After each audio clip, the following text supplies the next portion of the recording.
Aloha everyone! I wanted to show you how to do this paper titled Magic E. Now all of my grammar papers follow the exact same format. There's always an explanation for families at the top that explains what the goal of that lesson was. There's always a quote from the book. There's always the book listed. They're going to highlight the skill that's being taught in the quote. And then they always have an area where they practice that skill. And then last, they do, they talk about what they noticed from here. So it really was based off of the whole mentor sentence. And I also threw in some grammar in there. And then lastly, I was inspired by Kim Moutsett, Deanna Jump, and I believe Kinder by Kim also, Kim Giordano, to make sure that I always had the story that was kind of my focus for the week. A lot of times it was also tied in with science. So this was all about my weather unit. But it really helped me to tie everything together. So I started this last year and was really happy with it. So of course they always start with their name.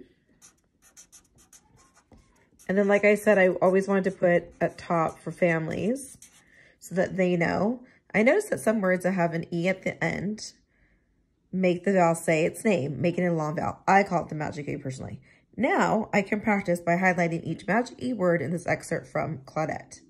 So that's my favorite. A lot of people call it lots of different things. I like the Magic E though. So then now they're going to highlight the E and highlight the E.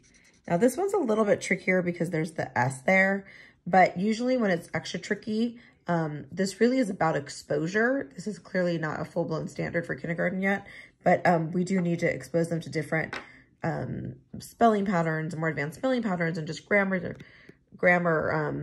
advanced grammar ideas. So this really is about exposure. So if there's anything I need to support them with, I'm happy to do that within the activity.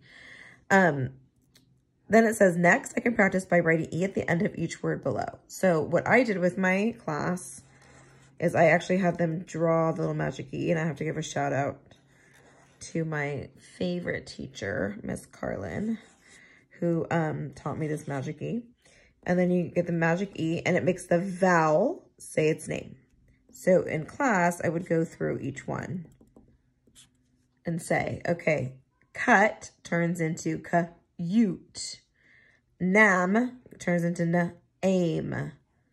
Hid turns into hide. Mad turns into aid. So there'd be a full lesson. We would have, probably a brain pop, an anchor chart, but this is just the follow-up activity that goes with it. Also, obviously remind them that they are supposed to trace each letter using their best printing, always starting from the top.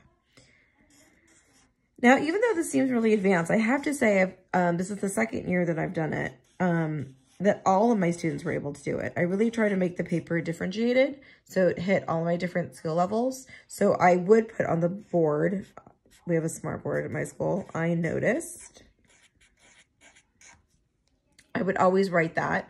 Then they would write it. So clearly in the beginning, for some of my friends, I gave them a lot of support in this, which is no problem. It really also helped them to challenge their spelling. It got to this time in February where some of my friends, I was like, nope, you needed 3 sentences. You're not just doing one, because they were able to do that. But by definitely the end of February, everybody was able to do at least one. So a lot of times I would teach them like, little. I noticed little. So then I would have them do the quote marks, period. Or they could say, I noticed the capital E. Now, if they wrote, I noticed a period, then they would just actually write out. And my friends know this. We talk about it every week. I noticed a period. We do this every week. Every Monday is when I do it with their weekly poem. And then let's find out. That usually goes with the science topic. So usually before we do this, we brainstorm. This is a hybrid of lots of different things. But basically with the mentor sentence, from my understanding, I'm not an expert on it by any means, is that they could say, oh, I noticed there's a capital in the beginning of a sentence. I noticed that there are spaces. I noticed that there's a period at the end. I noticed that there are 1, 2, 3, 4, 5, 6 words. So those are just some of the things. All right, enjoy.